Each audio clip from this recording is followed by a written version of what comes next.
So right now we're heading to Dillon Road, which is where Mr. Rockwell has his truck, and we distribute food and, you know, sanitation items and all that stuff. How do you describe Mr. Rockwell? Well, from what I understand, Mr. Rockwell is just a normal guy that lives, you know, in the Coachella Valley, and began to see an awful lot of homeless people around, and was really disturbed by it, and was asking himself, what could he do to make a difference in their lives? And so it just started out, just Mr. Rockwell with his own pickup truck, gathering food just from people that he knew, canned goods and used clothes, and bringing it out and befriending some of these people and offering them, you know, some food and some clothing and some blankets. And as he was doing that, word got around, and more people from the different points in the desert would come out to see Mr. Rockwell. And then it became like he got a gathering, and the more people that he was serving here in the desert, the more friends he told, the more people he told, and it started to really take off, where Mrs. Hawk got a wind of it, and she started the Rock Squad, which is a group that meets every Monday, and we sell cupcakes and brownies, and we use the money to then go buy items that the homeless can use. Food items, batteries, anything that you would need if you were out camping. And what has happened is, it started out just with Mr. Rockwell and his little pickup truck, but now it's gotten so big, he's looking to really expand it. We are entering Dillon Road, and we are here to meet the homeless people, and some of them are already here. They're gathering, they're getting ready. They know that Mr. Rockwell will be coming. Some are regulars, some we see each time, and some are new.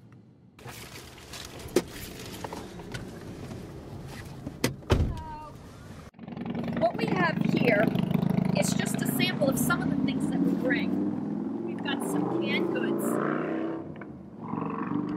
We have some soap. This was taken from a hotel room. We've collected it. Just soap that people have. You know, it's no big deal to many of us. We collect this, but it's a big deal for those people. And you wouldn't think of it, but right here in our town, there are tons of people that are homeless and hungry. And it's not just single men and women, it's also families. What we've done here is, this morning, went to the dollar store and bought 5 packages of hot dogs, 5 packages of hot dog buns, boiled them up, wrapped them individually.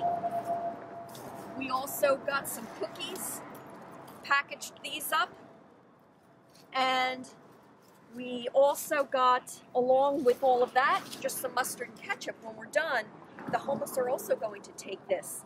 All of this costs no more than $20, and it will potentially feed 50 people. Hey, we do. Where's the mustard? Right here. We're passing it around. Ketchup? Where's the ketchup? Oh. Okay, well, first, how did you start helping people here? How did I start? Yeah. How did you get started in this? Yeah. It was just something that I've wanted to do for a long time, and I felt that there's a need to do it. And there was a time a few years ago when I was getting off an off-ramp, and everything seemed just right to start, because there was a homeless person there, there was a McDonald's there, there was a way to get some food gift cards, and so that's what I did. And it all started there. The team just, that's a good way to put it. I never thought about it as being a team, but that's what it is. Yeah. They are volunteers who just, they saw, I should back up because about almost 3 years ago, I did some articles in the paper about homeless people. And that really helped us get going. A lot of people read the articles and they called up and they wanted to help. And so that's mostly where these people came from. Yes. Especially when you're first starting out, have you run into any incidents doing this, helping them? Incidents? Like security or I don't know. Well, if you're talking about being concerned for my safety going into the camps, yes. I've never felt like that, but I have been warned by homeless people not to go in certain areas, and I respect that. Yeah. And there's never been a problem. Yes. How far do you want to take this? Like, what's your goal? I would like to see a different type of a shelter that primarily is work-oriented. They rehab and then work. You know, get them through rehab, get them cleaned up, and then put them to work right away, so they don't have to come back out here and be homeless. And that's what most of the other shelters are doing, I guess. But I still think there's a need for that, and there are many of these people who wish they could take advantage of something like that. Yeah. So I've talked to several homeless people who say when they go in for a job interview and they say they're homeless, the interview's over. They don't want to go any further. So it's a very difficult thing to get past once it happens. Yeah. How have these people affected you personally?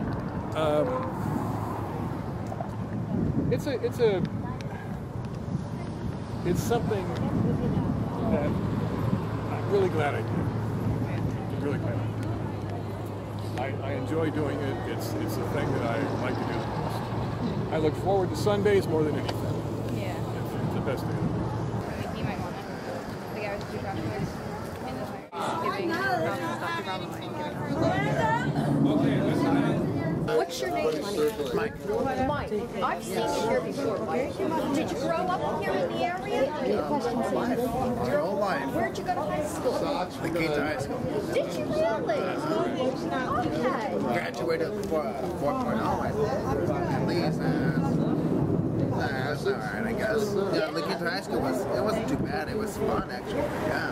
Okay. And what do you do for water or for washing? Water. Well, I get my water off of various places, I can't say, but there's various. I take a big old jug of water and I fill it up, and I get water and food. I have EBT, food stamps and whatnot, so I get food every now and then. And if there's nowhere to get food, well, then you go to the grocery store and you steal the food. Have you done that before?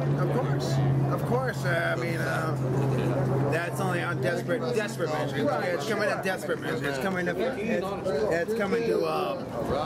And when you have no other option, you have nothing else. You got, you know what? I'm just gonna go, grab a bag and just get at least, some chicken or some beef jerky, something just to, munch on. That's it. You take that. That's it. And that's all you need. I'm planning not to be like this forever, but it'll change when it wants to change. Start out with your name. My name's John. So, John, how did I think of you? I work every year from about the middle of March 15th, until the weekend after Thanksgiving in the Midwest. Where's your camp? I can almost throw a rock from here to there. You're up on Dillon Road? Down Dillon Road here, yeah. Right Okay. between the four billboards down there. It gets cold at night, believe that. So, one night it got down to 24 degrees and my fingers and my toes hurt. Wow. That's cold because I had gloves on, under my blankets and under my sleeping bag, and I probably got much bedding on top of me, and it's still cold, I mean. Do you have any family in the area? Yeah, I'm number 23. Yeah. About 18 years since I've talked to anyone. May I ask why? All choices I've made, it's what I want the best choices. That's why we need You got to deal with it. You got to live with those choices later on. You think, I don't have to do what mom or dad says. Well, I wish I'd have done what mom or dad said. I have 5 nieces and nephews I've never met. My 18-year-old son met his grandfather for the first time this past summer at Coachella Valley Wild Bird Rescue Center.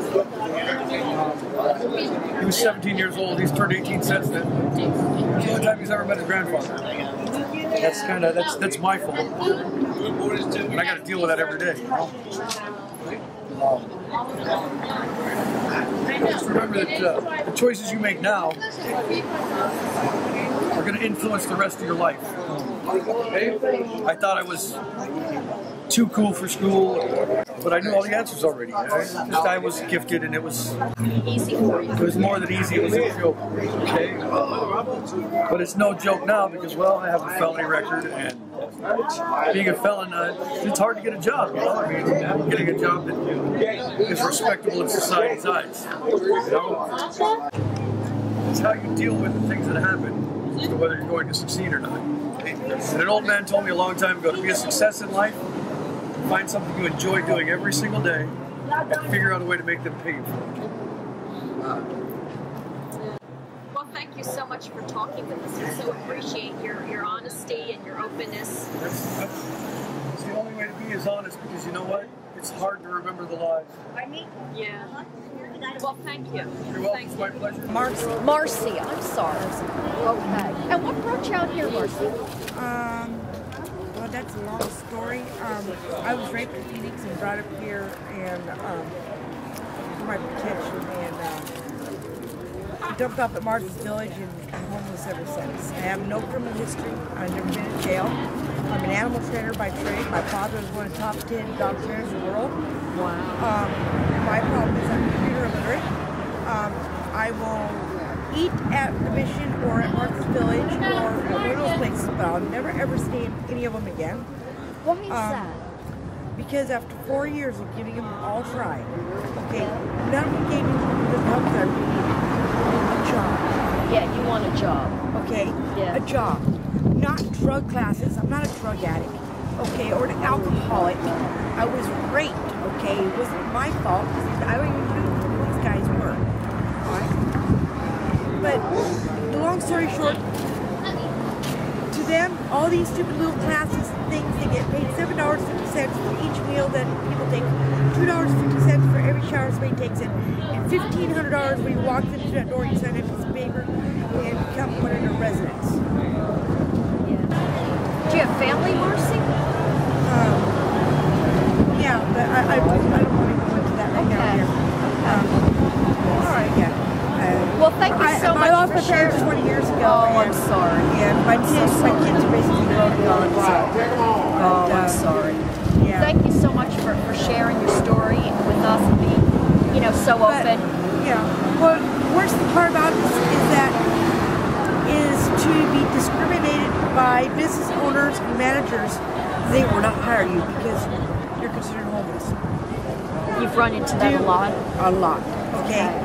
It's back then you didn't have to have a college degree or a certificate to be who you were. You know. Don't discriminate people just because you're homeless. Not everybody out there is a bad person. This is Sasha. Sasha's. Oh, baby. Oh, my God. I love that dog. She needs a harness. My little one's named after my Aunt Sharon's puppy.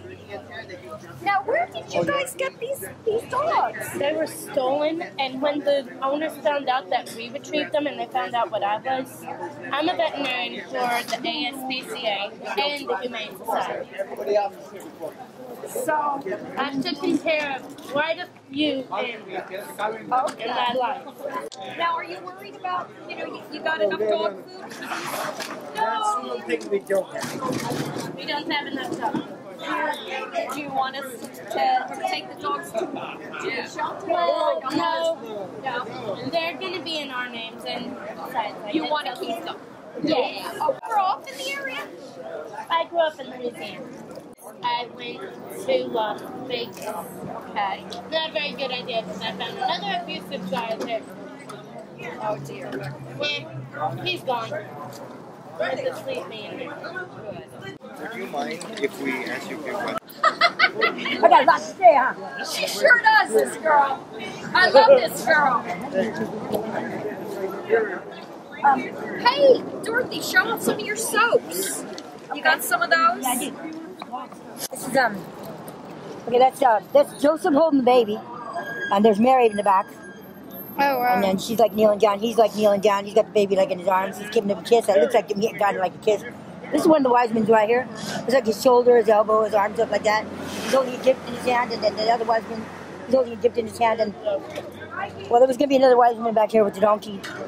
So I live in a tent right down the way by myself. It's actually a little spooky at night, but I just keep praying. We walk through the valley of the shadow of death and fear no evil.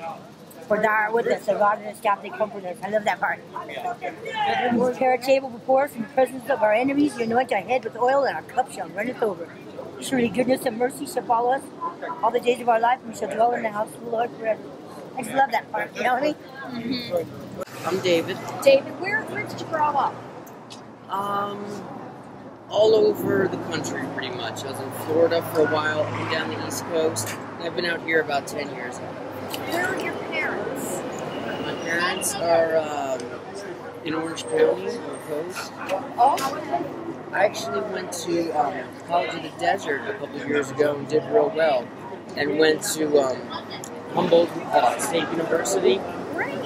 But dropped out. And the economy being slow, just in between finding work. I actually have a truck, and I live out of my truck right now.